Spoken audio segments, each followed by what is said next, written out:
Now, Renee, at the age of 10, I had never heard the word racism. That word and that behavior was not in my environment. That's why it's so important for people to understand how I grew up. And so when my parents were telling me this, I did not believe them because my 10-year-old brain could not process the idea that someone would want to hurt me for no other reason than the color of my skin. It's time to get inside your own head. Begin with the psychology behind your behaviors. Infuse it with an acute understanding of self-awareness, emotion, storytelling, body language, and more. Then look at it all through the lens of the latest neuroscience research, broken down to its most digestible form. And you've arrived. Enhanced messaging, deeper connection, heightened influence, and a greater impact on the world. Welcome to the Amplify Podcast with Renee Rodriguez. All right, welcome to the Amplify Podcast. And I have an extremely special guest today, and special to me. Somebody that I think when you hear his story will give you a refreshed approach to what I believe to be some of the most difficult conversations. I think we're going to see truly what I believe to be, and he won't call himself this, a true living hero and legend, but somebody who has done what most people thought was impossible. And for me, a story that hits very, very close to home. And before I bring on Mr. Daryl Davis, I want to read for you just a little bit of his bio, because I heard his story years ago about a jazz musician, African-American, who decided that he wanted to have conversations with members of the Ku Klux Klan and other white supremacists. And those conversations, and I know there's more to because we're going to get the real story, but those conversations turned into him being able to convert and pull away from their belief systems over 200 white supremacists, not with guilt, not with shame, but with listening and conversation. And I'm sure a lot more. I'm already emotional thinking about what this conversation is going to be. But Daryl Davis is also an international recording artist, has performed and toured in all 50 states and around the world. He's performed extensively with Chuck Berry. If you don't know Chuck Berry, you should know who he is. The legendary blues band, formerly Muddy Waters Blues Band, Elvis Presley's band after he had passed. And he's actually an actor, was in a role in Time of Our Life, and also in some roles in HBO's acclaimed series, The Wire. He's a race relations expert, received numerous awards and the high acclaim for his book, Clandestine Relationships. And he's got a new book coming out called The Klan Whisperer.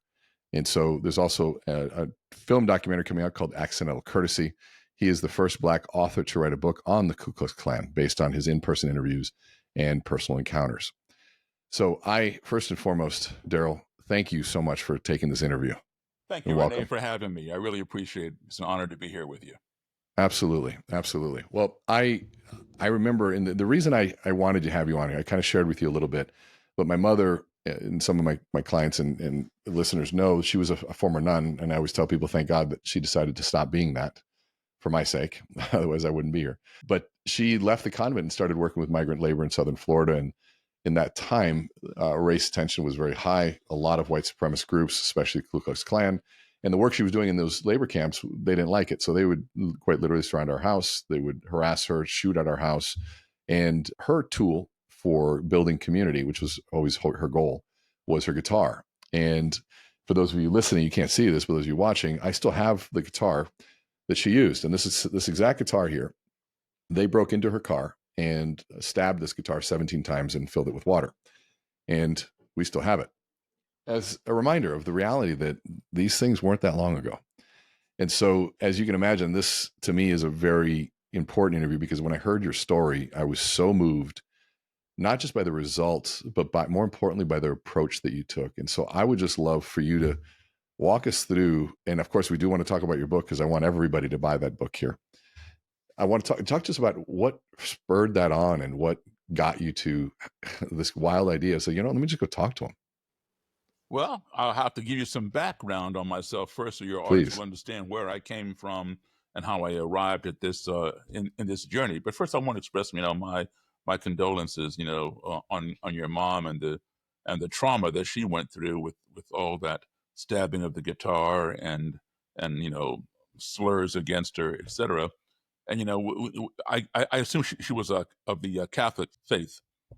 She was a Catholic nun, and then sort of expanded her views on a more holistic, global view of spirituality, but still very in touch with all of those views. But she was very deep in the native traditions, and she was a pipe carrier for the Lakota Sioux. She moved to Sedona, so she was very New Age.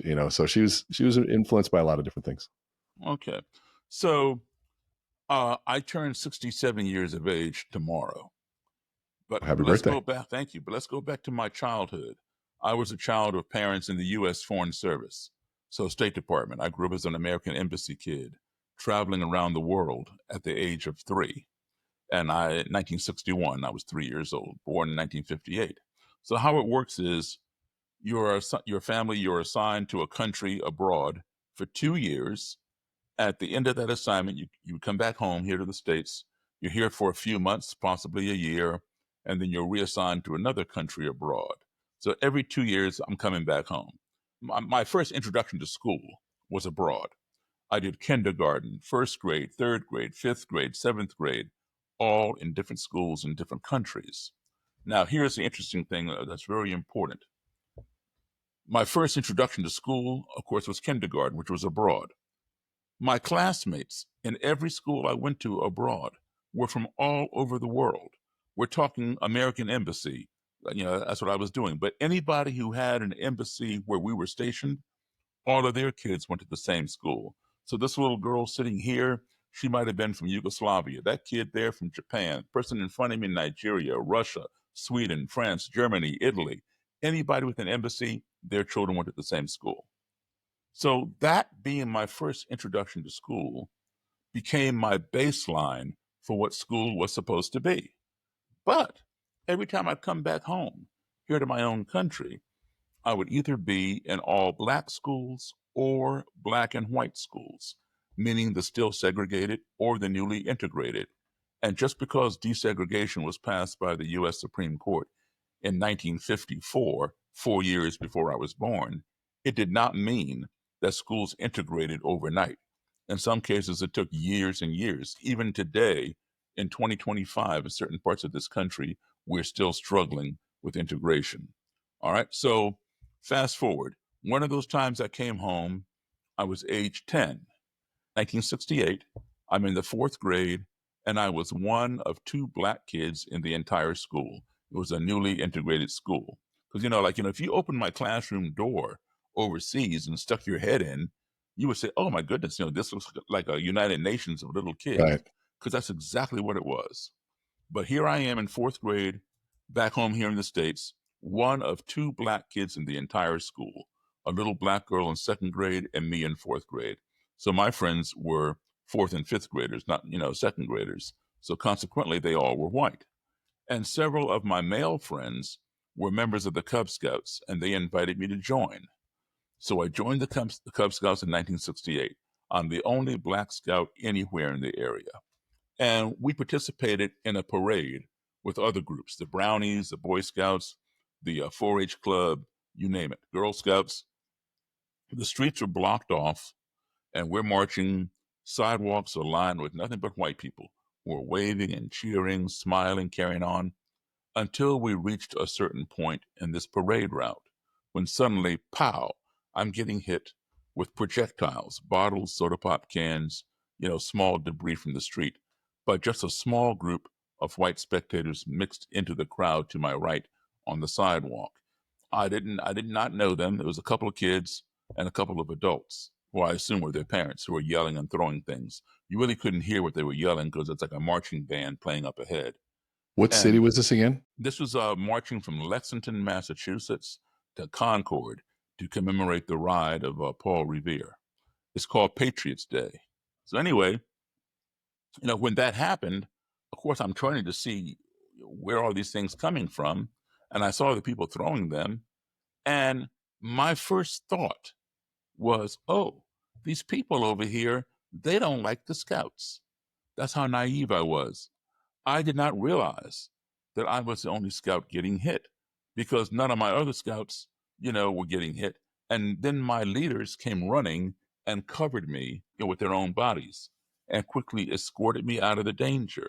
And I kept asking, well, I didn't do anything. Why are they throwing things at me? Because no other scout was getting this, this special protection. And they did not answer my question. They just kind of shushed me and rushed me along, telling me to keep moving, everything will be fine. Well, I mean, everything was eventually fine. They didn't follow us, But by the end of the parade, I still didn't have an answer.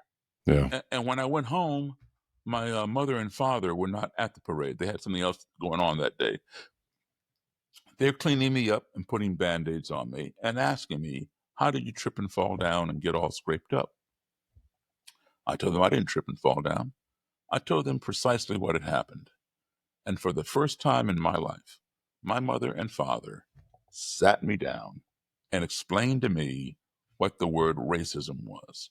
Now, Renee, at the age of 10, I had never heard the word racism. That word and that behavior was not in my environment.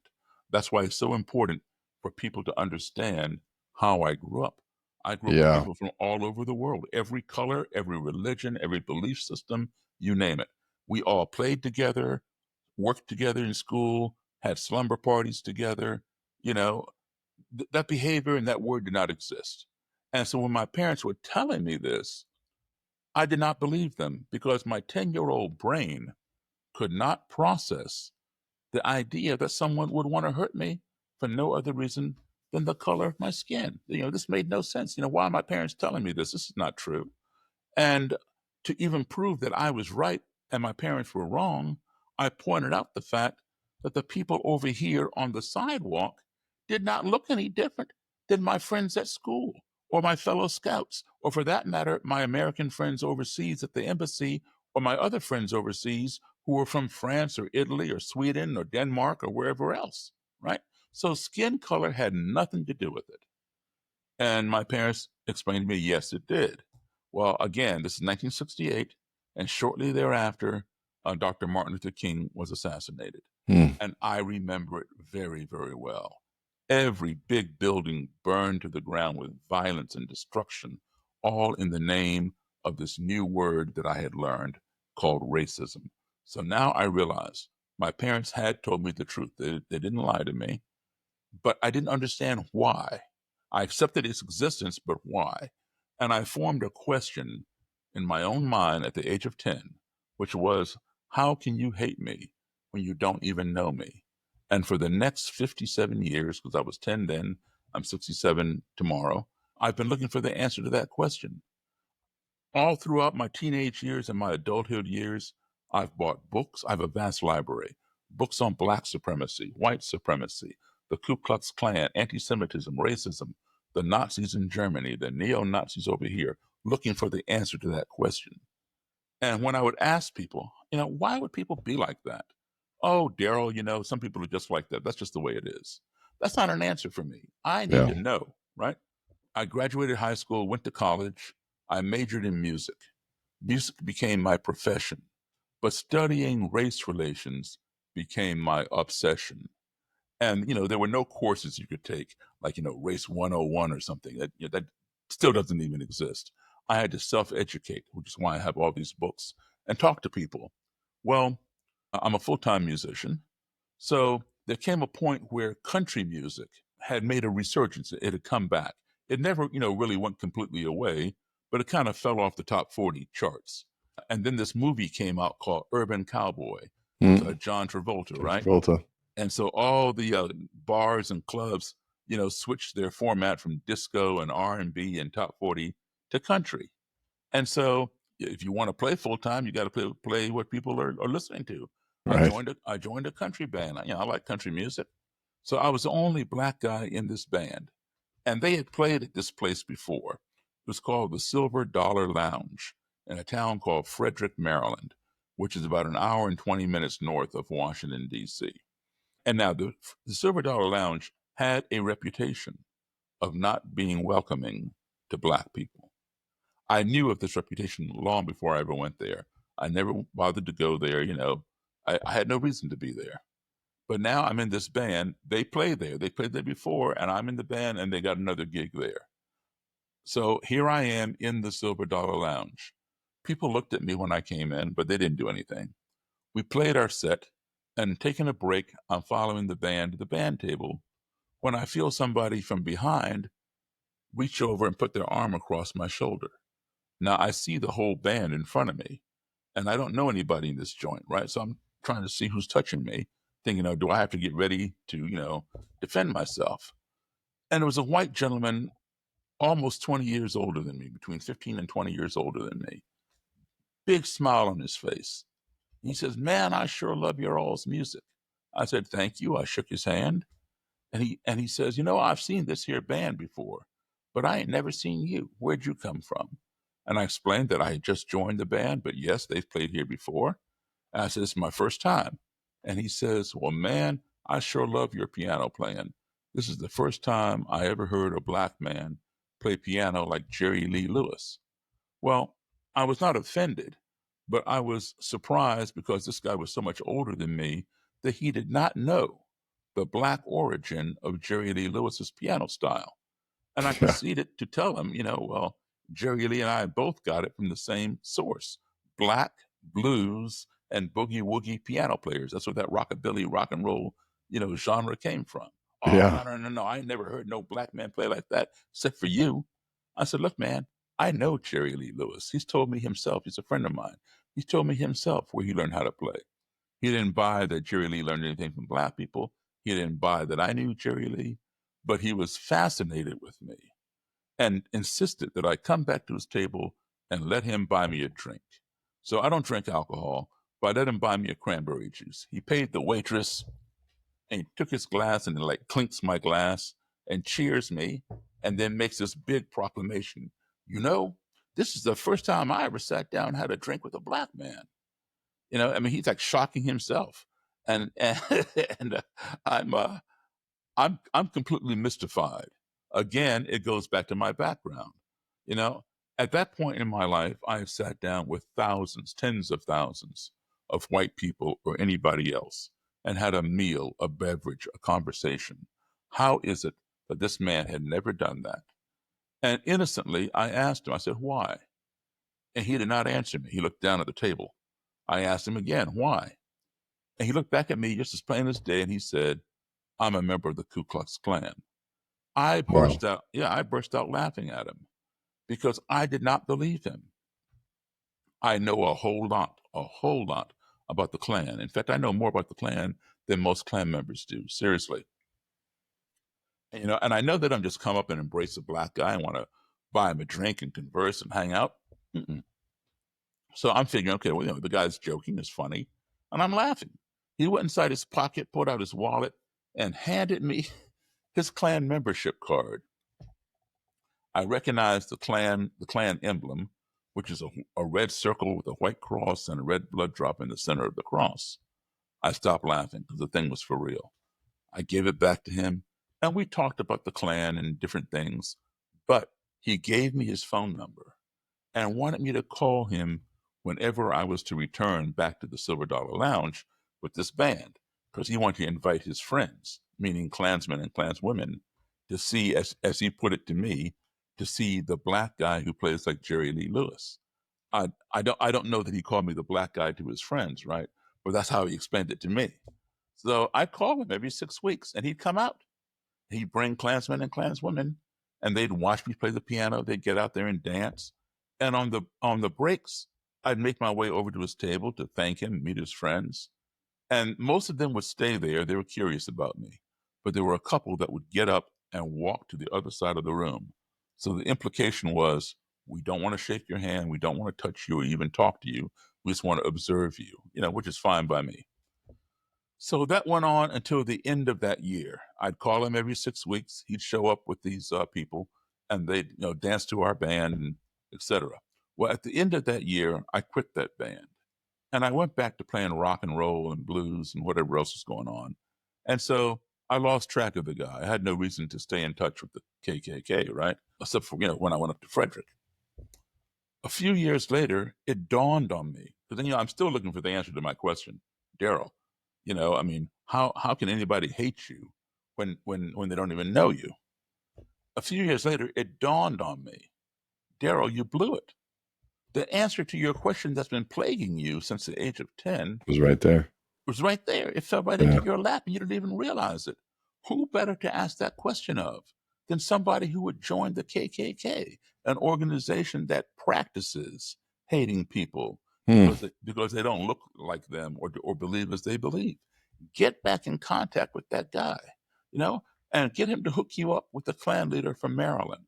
Start here in Maryland, interview that guy, go up north, go down south, go to the Midwest, go to the West, and interview Klan leaders and Klan members and write a book.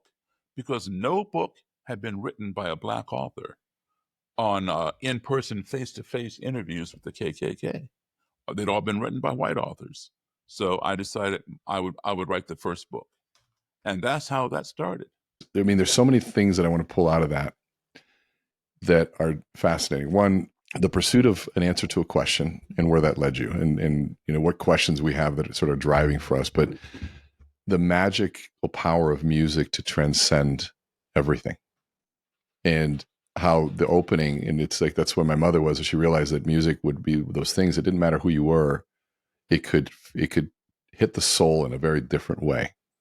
And so here you were with these questions, because it's like I don't even want to talk in this interview. I want to keep listening. I'm just going to ask you a couple of questions and go back to this. But I'm hearing this, and one of the things that my mother used to always say was, because when she was working on sort of reviving and empowering these and trying to turn around and get people out of this migrant labor environment, there were no budgets and there was no money. They couldn't invest in it, and so she had to go with something that was free. And so she used music, song, dance, arts. And so she formed this group called Los Callejeros, which would be the street musicians. And there was a conga player, there was a flute, there was a singer, maracas, and me as a kid, 5 years old, would literally, painted face like a clown with a pair of maracas in my hand, would go and, the groups in these camps were so depressed, right? There's drugs, there's alcohol, and there's no moving them. You couldn't rationalize with them. But the moment they heard that song and music, the head would look up and a little smile would begin. And all of a sudden, that person that was hunched over in the corner was a dancer. He'd come up and he'd dance. And she was an artist, and she'd start painting the faces of the kids. And there was a percussionist there that was better than the one we brought in. He takes over. And all of a sudden, within minutes, this whole community that was basically emotionally dead was alive. And there was a movement that had happened. And now it was a time for a new idea. And so you had to crack that code before you can even open that up. And my entire book is about how do you reduce resistance to an idea. And here you are living this with the first entry is music. And then I'm hearing this, and I want to go back to your story, was this insatiable curiosity of a question with no agenda. And so it was truly, it was innocent in your sense, just a true Exactly. curiosity. And so tell me, I want to hear about like what these conversations were like, and to convert a belief system at that level, even neurologically, is somewhat impossible. It's seemingly impossible. Seemingly, because I think most of us go about it the wrong way. And I'm glad you used the term curiosity, because that's exactly what it was. I was not setting out to convert anybody, and to this day, even though over 200 have left that movement as a result of my involvement, I would not say that I even converted one of them.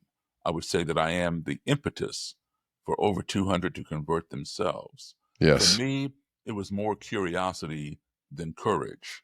Because you were told when you were a kid, I was told when I was a kid, as most people, that we know growing up, were told the same thing. A tiger does not change its stripes. A leopard does not change its spots. And we're told we learned that growing up, and we believe it because it's true. So why would we think that a Klansman or Klanswoman would change their robe and hood, or Yeah. that a Nazi would change his swastika off his shirt or armband or what have you? That's who they are. They're not going to change. I did not set out to tell somebody you're wrong. You need to give me your robe and get out of this movement. And all that. I just want to know one thing: How can you hate me when you don't even know me? Just give me the answer. I'll thank you, and we'll go our separate ways.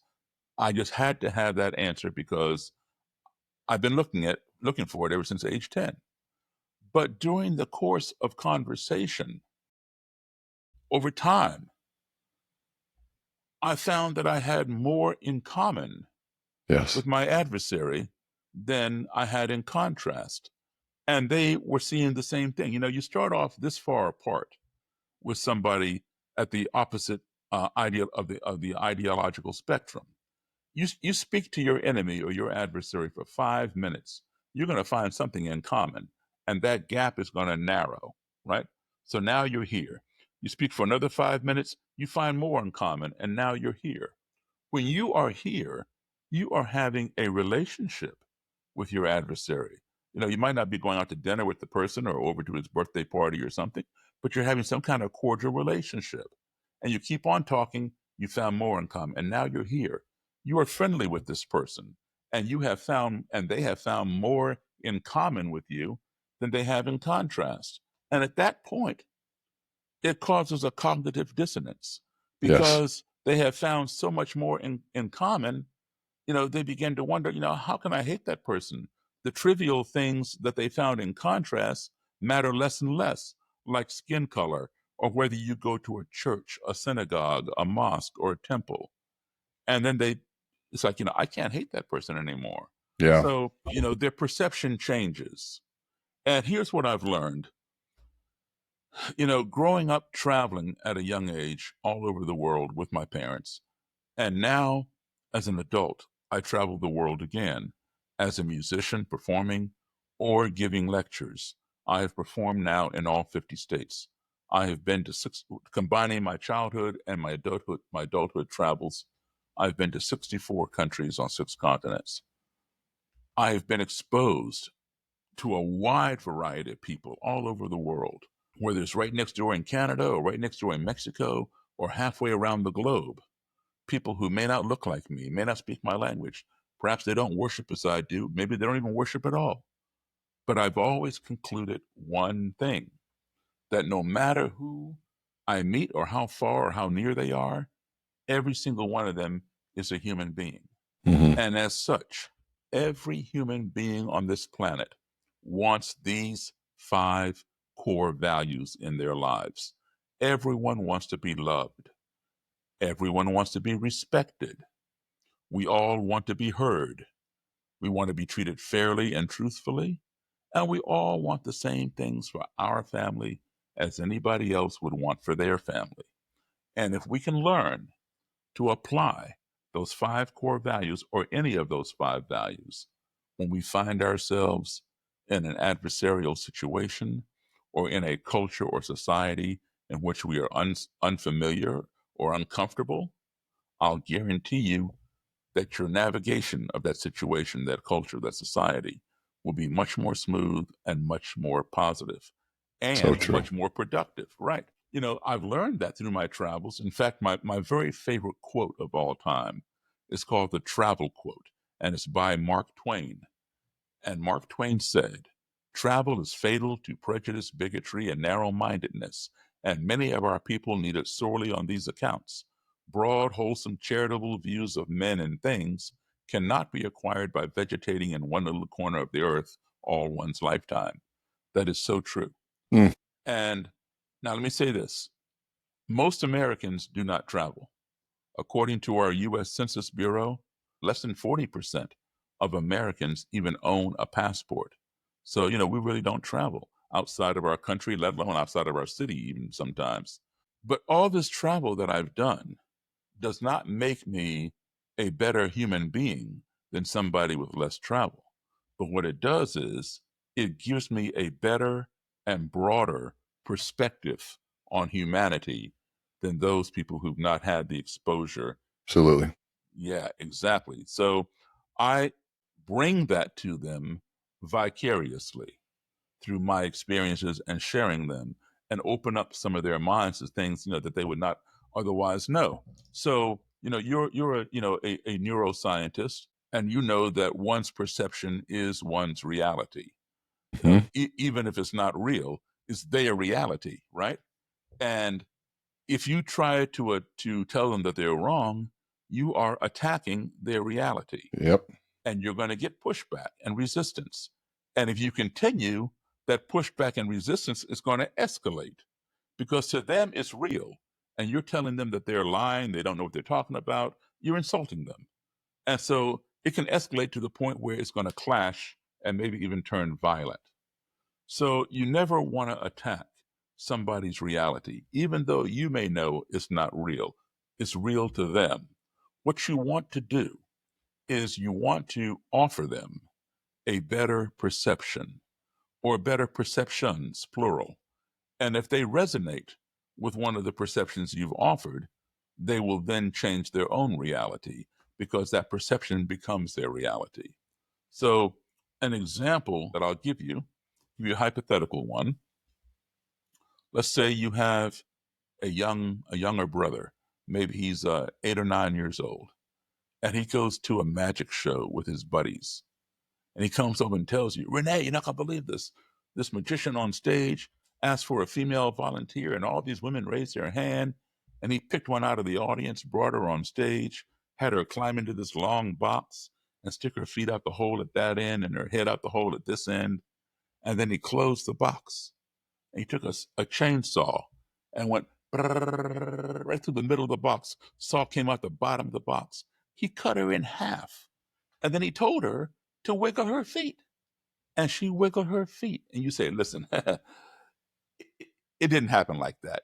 Yes, it did. I was there. You weren't there. I saw it with my own eyes. I was there.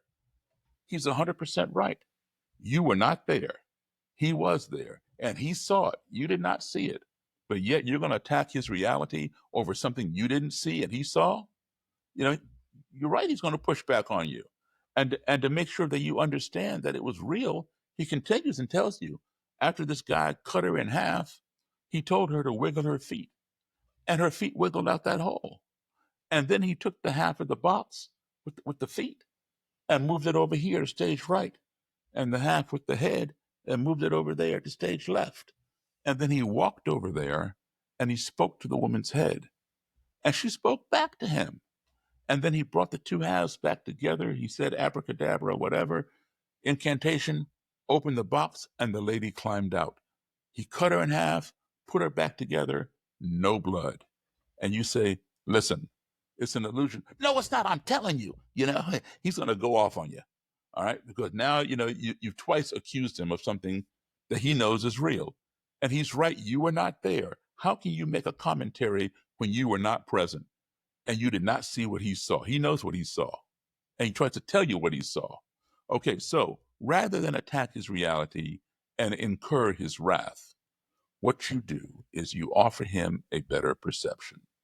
You say, listen, I understand what you're saying, but let me ask you a question. Do you think it's possible that just maybe, perhaps, when he asked for a female volunteer and he picked one out of the audience who raised her hand, that just maybe she could have possibly be working for him, and she knows the trick and she travels all over the country with him and always sits in that same theater seat wherever they go, so that way he looks around the audience and zooms in on her and brings her up on stage.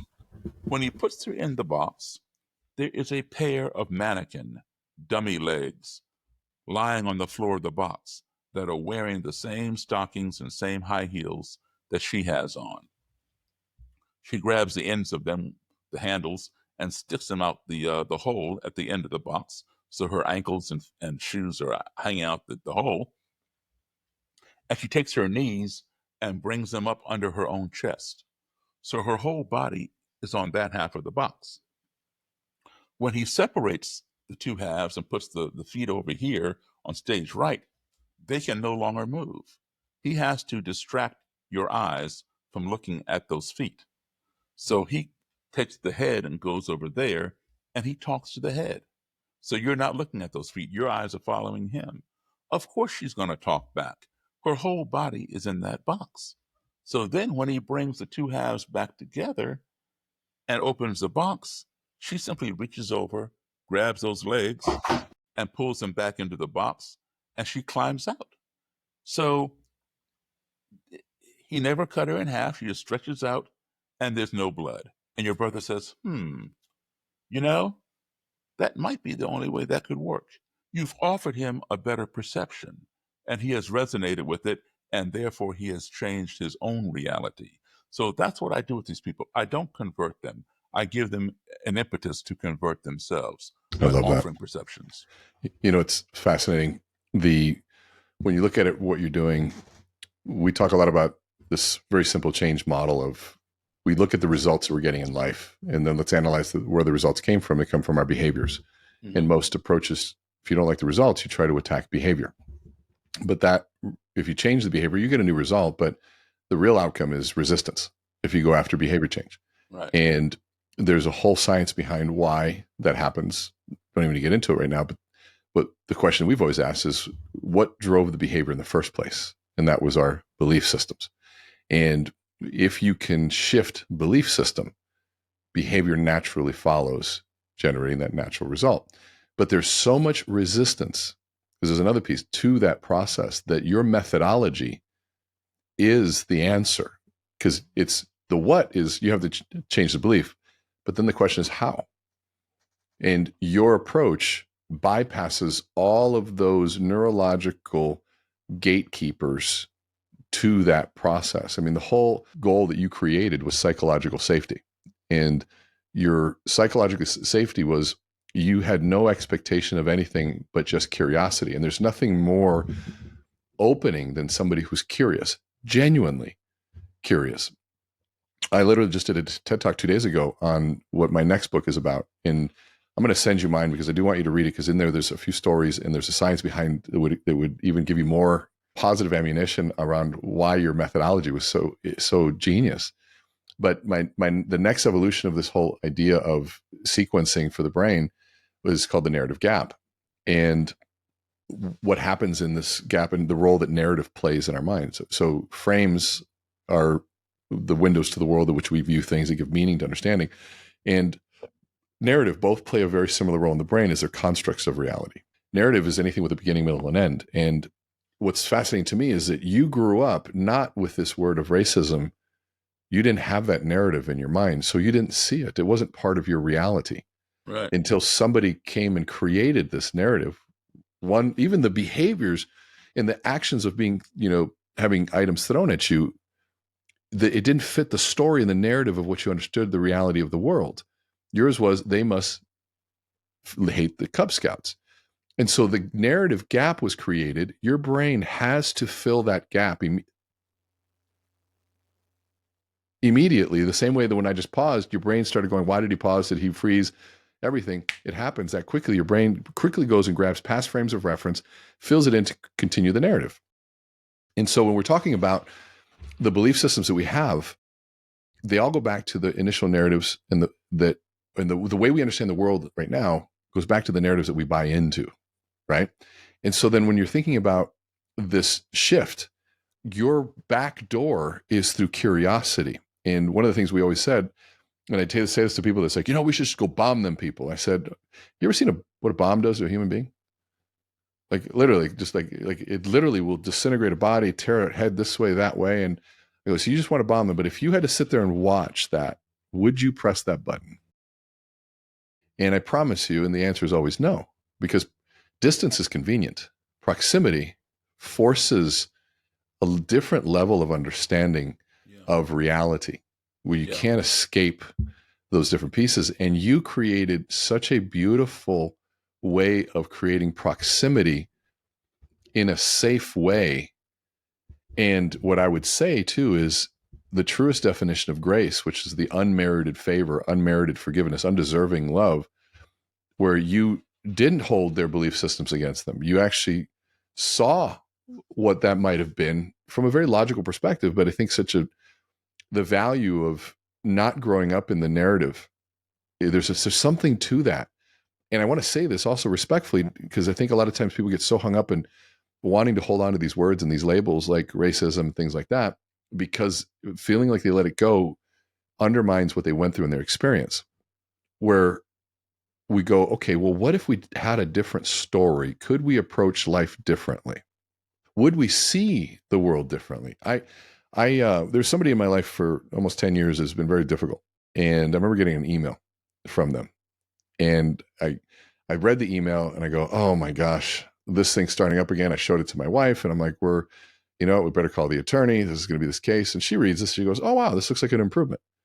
I'm like, are you crazy? Like, anyways, I forwarded to my attorney. I said, hey, we got to meet. We're probably going to have to go back to court and all this other thing. His email reply was, this is great news. Let me know if you need anything. Sounds like things are getting better. And I'm like, are you both crazy? I had to reread that email 7 times because my brain was so used to a past experience with this person that it would literally reword and remove the words to fit my previous narrative and frame of to what was going on, shifting my essence of my perceived reality, that reality there that wasn't truth.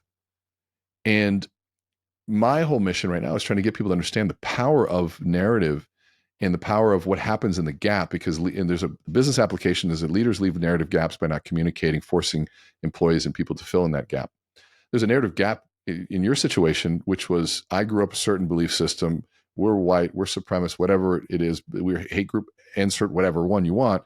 Here, insert underserved, hated group. That gap in between is all filled with the narrative that they grew up with. And it's quite simple when you look at it from that perspective. That's why I love what you're doing. And your ability to just go, guys, this isn't personal. This is just how they grew up. And that safe manner of just pure curiosity, you allowed them to lead themselves to a different conclusion, which is why, you and I have such a shared value system. It's crazy. My mother, and I wish I could have introduced you to my mother. She wrote a document back in the day. She says, you can't free the slaves. The slaves have to free themselves, but we have to create the opportunities for them to do that. And she meant slavery in the broadest sense of slavery mentality. There's people that are slaves to food.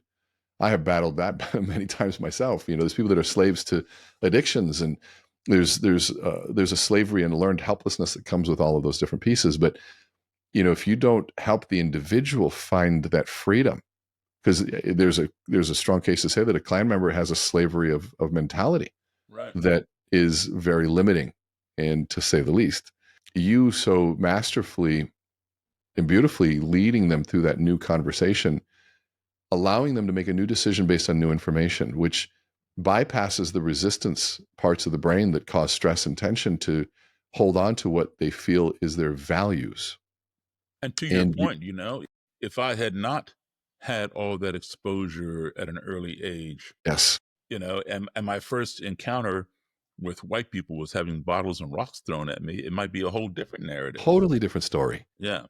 And you may have not had that conversation, which, I fundamentally believe that, and what's so hard is that I don't like politics, and I don't like either side very much. I don't like extremists on any side. To me, the answer is found somewhere in the dialogue between the two in the middle, right? Mm-hmm. But you've got some people saying, okay, let's get rid of some of these words, these narratives that have felt like the saving grace to a certain side. Even just look at what's happening with DEI and people saying, go, let's get rid of diversity, equity, inclusion, the language. I grew up teaching, training, being Cuban, in Minnesota, born in Miami, live in Minnesota, being the guy that people turn to. And I know that diversity is good business. And I know that you have to have a diverse gene pool or you get retardation of growth. Like the science says diversity is a good thing. Your business shows it. And the world is smaller. You're just not very up to speed and not very smart if you don't understand the value of diversity. And so then you take that to an extreme level anywhere on either side, and there's no good that happens. And so they say, okay, well, let's get rid of it completely and let's go this route. And now you get into semantics of what it means and what are we trying to achieve. A good friend of mine, Gary Acosta, was saying that not the same words, but it needs a new brand and it needs a new promise, because what happened was each side now was trying to use it for something different, losing the essence of what the real solution was. Right. And if there's something to be said, here's a young black kid growing up, had no idea what racism was, allowed him to see the world through a different filter, coming up with different conclusions, leading him to a level of curiosity that created massive healing and transformation. To me, there's something to be said about that. Now, some people will take that to say, let's get rid of it altogether. There's no such thing as racism. That's the other extreme. Say, no. We're not going to lose sight of the fact that some things happened. And we're not going to lose sight of the fact that there's still some realities in there, and there's some inequities that are very real. Mm-hmm. And we need to solve those inequities. I was asked to be on I'm not going to name the company, a very large organization, on their Diversity, Equity, Inclusion Council for Latinos. I said, you should probably ask me what I believe before you ask me. And this is one of the largest companies in the world. They said, okay, what do you believe? I said, you want to do inclusion? I said, okay. I go, I think you're doing a great job. If that means getting white men of power to realize that Jose might have a good answer, I think you guys are listening. I go, but I don't care about that. I care about includability, meaning when Jose shows up, I want him to know what to say. I want him to know how to carry himself. I want him to know how to add value to the business. I want him to know how to differentiate and to assess a situation, so that when you realize he's there, you go, man, where has this guy been? Not because his name was Jose, but because of the value that he added. And so we've got the attention of people, but now how about let's create some massive value with these individuals. So they're there for merit on those reasons as well. Now that conversation is super controversial right now, but there's something in there of moving out of anything. The principle is, to me, anything that puts you in a victim mindset isn't a solution. But now you can't go so far that you forget some of the current realities too. And so what's your take on that in terms of finding that right balance of honoring the past while building the future, if you will? I agree 100%. And I think people have hijacked the term DEI to put forth a false narrative to play this victim and oppressor thing. That's not what it was all about. Okay. It was about bringing everybody to the table and making everybody have credit and credibility, and showing everybody is equal as a human being. Everybody should have equal opportunities and have equity in their lives, just like anybody else. But, what people do is they take those terms and they twist them to suit their own narrative. Okay, which is why in religion, let's use Christianity, for example. You have Methodist, Lutheran, Baptist, Presbyterian, on and on and on. They all use the King James Bible, but why do you have all these different groups? Because they each interpret the same verse differently. So right? differently. Yeah. Okay. So it's the interpretation that's the scary part. Exactly. Now, I'll give you another example of words that have been hijacked. Take the term proud or pride, which means the same thing, pride and proud. Today we hear people saying, white pride, or I'm proud to be Black, I'm proud to be Jewish. Brown pride, yep. Yeah. To me, that's a crock of nonsense, all right? Somebody cannot say I'm proud to be white. I cannot say I'm proud to be Black. Someone cannot say they're proud to be Jewish. And let me tell you why, okay? If we go back to the original definition of the term proud or pride, it is the feeling that is derived from accomplishment. All right. So I wrote a book. I'm proud of my book. I got a college degree. I'm proud of the work that I put into my college degree. So and so won the 10K marathon. He or she is proud of winning that race, or what? It's the feeling derived from accomplishment. All right. The only reason somebody is Black, like me, is because my parents are Black. Only reason somebody is white is because their parents are white. The only reason somebody is Jewish is because their mother is Jewish. So the parent can be proud of their offspring. My parents created me. Your parents created you. They can be proud of you because they're your creation. Can you be proud of what your people have done in the past? Technically, no. You can say I'm happy for what they've done. I look like them. I'm not ashamed. I'm glad to be associated with them. You weren't proud of it. You weren't proud of it. Okay. No. Yeah. Okay. So interesting. I can say I'm not ashamed of being Black. A white person can say they're not ashamed of being white, or a Jew not ashamed of being Jewish. I give people at a human level baseline respect. I respect you because you're a human, and that's my respect. Now, when I see what you have accomplished, my respect meter goes up. Oh, yes. You're a neuroscientist. Wow. I wouldn't say neuroscience. It's my background, but I'm a behavioral neuroscience is my background. But keep going. Sorry. Okay, so those are those attributes. You've written a couple books or whatever. Hey, wow, my respect Accomplishments. accomplishments. Okay, Yeah. the respect meter goes up. But initially, when you meet somebody, you don't know a whole lot about them. You give them baseline respect, courtesy. Yeah. It's respect as a human being, and the more you learn about them, in a positive direction, the more respect you have for them. But Right. just respecting somebody because they're white or they're black or they're Jewish or they're Hispanic or they're Asian, no. Well, what have they done? Tell me what you've done with your life, and then I'll respect you. Right. If you were a criminal, my respect goes down. Right. Below the No matter baseline, who you are. no matter who you are or what color you are. So, we have hijacked that term, and it Yeah. needs to go back to what it was. Fascinating. That's fascinating. I just happen to have this book on my desk. This is one of the most influential little books I've owned since I was in college, and it's called Oneness. And on the back, there's a quote from the Dalai Lama. It says, "Every major religion of the world has similar ideas of love, the same goal of benefiting humanity through spiritual practice, and the same effect of making their followers better people." And what it does is it takes ideas from the Bible and it goes and finds the same exact text in all of the other religious texts, the same Absolutely. same And exact text. And absolutely. it is just fascinating, which to me, all that means to me is that I'm not trying to ruin someone's religion. It's if it makes you a better person, and I'm assuming we have the same level of values, I love you as you are. Now, if we miss on our values, then I'm going to treat you as anybody that doesn't do that. Black, white, Hispanic, I'm Cuban. I know some horrible Cuban people. I also know some amazing ones. And I can say that about every single person. And it's at the end of the day, it's like and I think the challenge that we have to face, like I'm going to reference my mother again, when creating change that has a historical context to it, the first thing that has to happen is honor the past before you build the future. So the manufacturing example, new leadership comes into play. They say, hey, we're going to do X, Y, and Z. Well, you're going to get a rebellion because people are going to rebel against a new leadership, new direction. But if a new leader comes in, and we've helped leaders do this, saying first 3 months, they go around and interview people and find out what's been happening with the sole goal, curiosity, of finding out what's worked and what hasn't. What have you guys done? And their first report back is saying, you know what, I want to go back and just really outline what I went and I met with everybody and look at the things that you've done.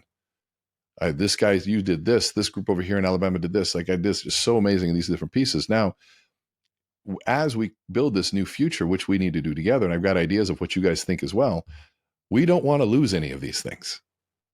Now, what I also learned was that there's an opportunity that you guys pointed out. And all of a sudden it's just a very different approach. And people say, well, it's 3 months. I said, well, guess how many months do you think you're going to fight resistance if you just go and say, let's just change?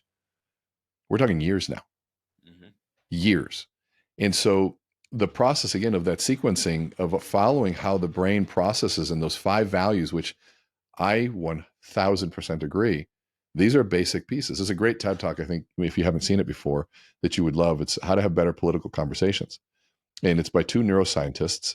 And what they did is they took opposing belief systems parties and they removed any political context and they talked about values. And when people talked about values, you couldn't tell who was Democrat and who was Republican because you're watching Democrats defend quote unquote Republican values and Republicans defend quote unquote Democratic values. And it just completely destroyed the whole tribalism concept behind it. Right. That at the core, these 5 values and maybe a few more are shared on pretty both sides. Yes.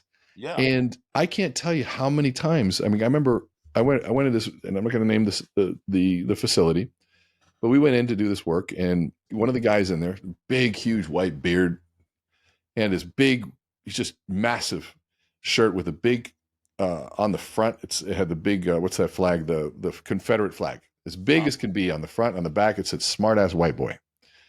And immediately, my pest comes up, going, "I got to work with this guy." I started getting upset and angry. And I remembered, I'm like, okay, hold on a second. I'm working, let it go. And the coursework as we were doing, within about 5 hours, this guy was one of the most loving, kind, open, hugging everybody, didn't care who was in the room.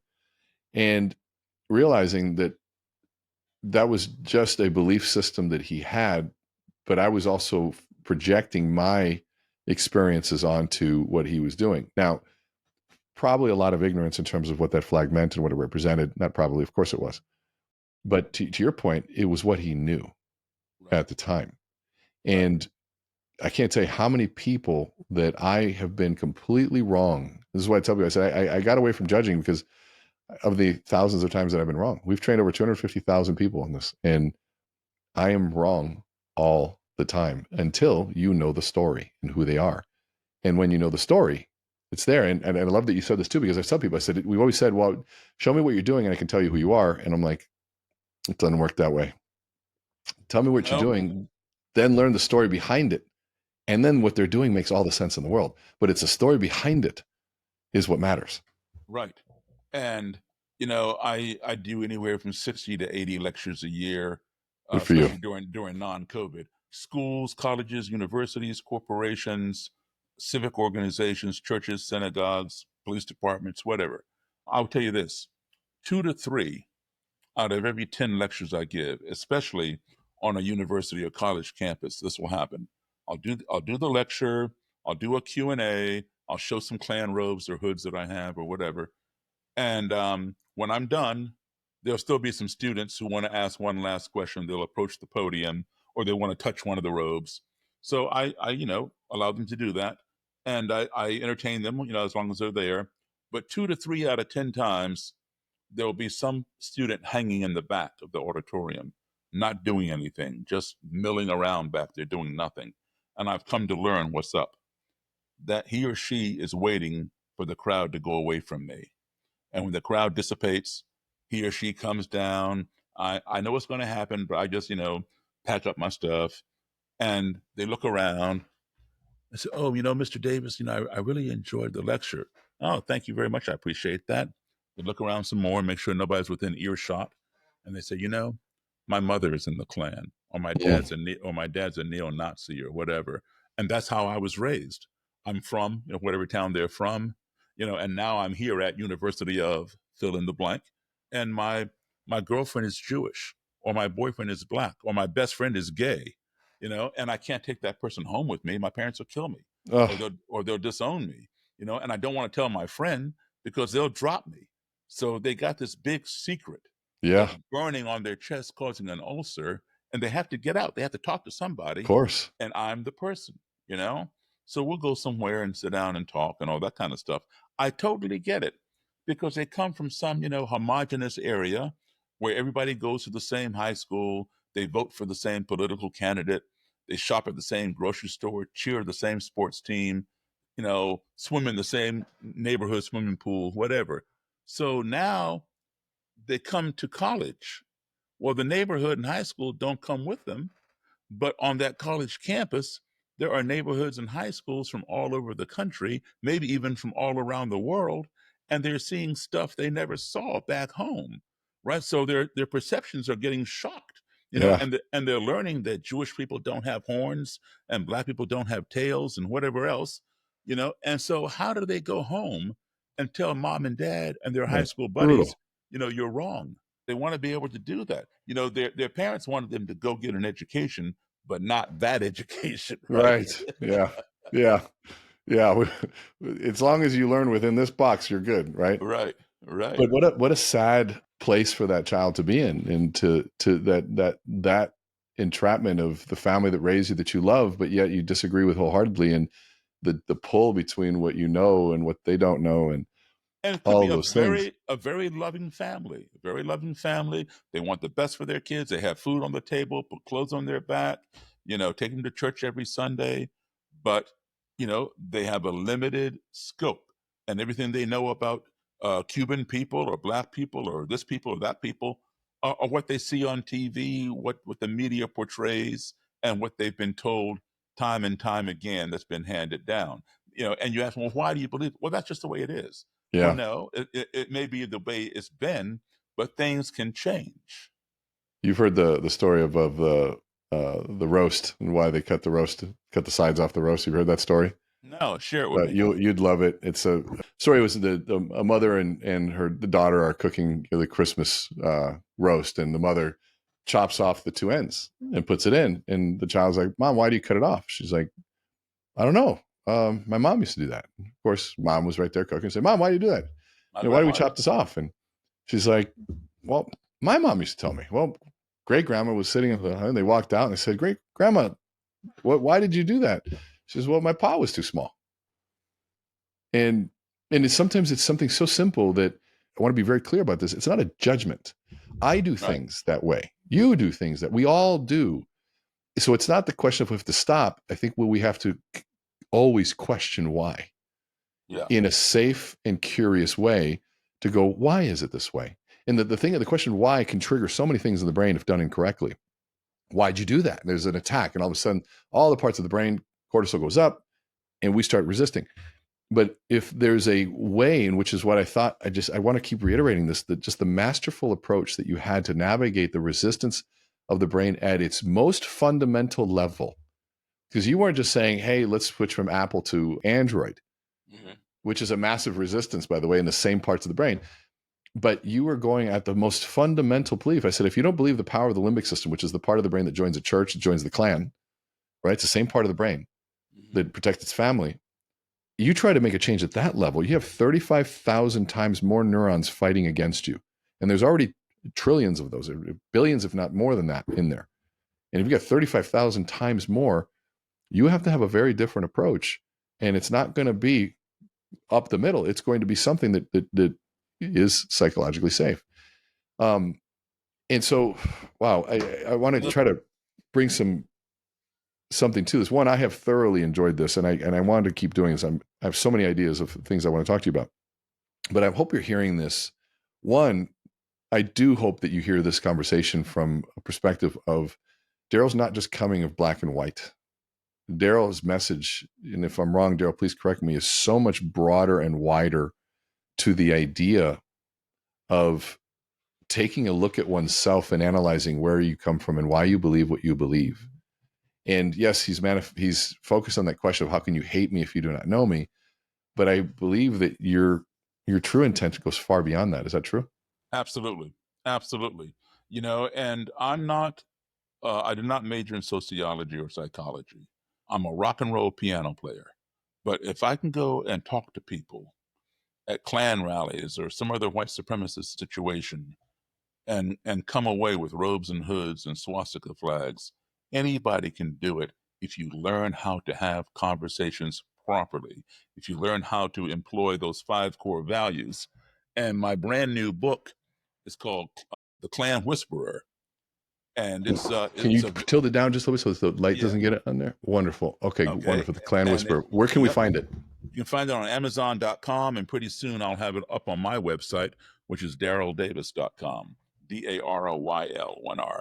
It teaches you how to do that and has all these stories of 45 years worth of my work in doing this, and I continue to do this.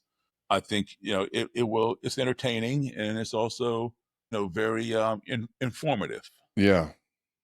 Well, I'm going to make sure that Joel's going to put all the links and everything. We're going to get that from you. Also want to make sure people follow you. I think your social handle is just Daryl Davis, isn't it? At Real Daryl Davis. At Real Daryl Davis. Yeah. On Instagram. Please follow him. Please get the book. I know I'm going to be getting that and recommending it. Daryl, thank you. Number one, not only for today, but for what you've done, because this is a message that needs a bigger voice. It needs more exposure. And this isn't a race dialogue. This isn't right or left political. This is a human conversation that I think affects everything. And I think one of the basic fundamental pieces, if you're a parent listening to this, I'm going to challenge you to ask yourself a really tough question, which is, what narratives are you raising your children under? What narratives were you raised under? And are they building bridges or are they building walls? Keep it that simple. And what belief systems you have that might be leading you down the path that isn't serving you, isn't serving the world. And if we can achieve just a little bit of self-reflection, a little bit more self-awareness, and some openness to maybe a new perception, what might that mean? And if you find yourself scared of that, then you might want to ask yourself why. And this is what I tell people. What would it hurt to explore it? You can always go back to what you believed previously. You have that choice. But what if there was something else waiting for you on the other end that made life even that much better? And to me, just that possibility, I owe it to myself, my life, my kids, family, the people that I work with, to at least be open, because Lord knows I have been wrong so many times. Daryl, I'm going to give you the final words, if you would, please. What would you like to leave us with? Well, I really appreciate the opportunity to be on the show with you, and I hope that this will just be part one of many more parts to I come. promise you it will be. Yeah, absolutely. And I would encourage everybody out there to explore your potential. There's a lot of potential within each one of us, and sometimes we don't realize what we have in us. That is latent, that hasn't come out yet. Sometimes we choose a path for our future, our careers, but somehow we end up doing something totally different. When one door closes, another one opens. Let's be open to exploring our full potential. And as Renee said, you can always go back if something is not working out to what you do know. But you as a human being, you have the top ability of every living creature on this planet to do what you want to do and shape your own future. And so take advantage of that. Daryl, once again, my friend, and I hope I can call you that. Absolutely. This will be the first of many and other things. And so I want to say this to my audience. One, please go buy his book. Please follow him.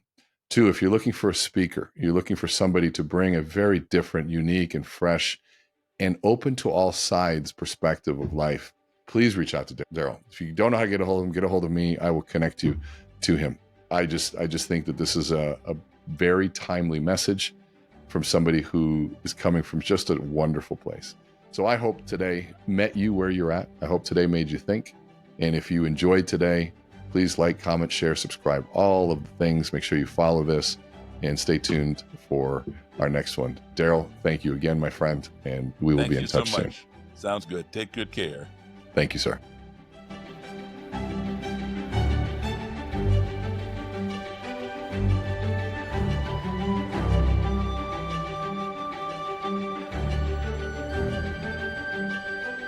Thank you for sharing this time with us. If the experience resonated with you, follow us on Apple and Google Podcasts, Spotify, Stitcher, or AmplifyMyLife.com. Share it with anyone else who's ready to amplify their lives. And remember to let our hearts speak in sequence. For more from Renee Rodriguez, visit MeetRenee.com.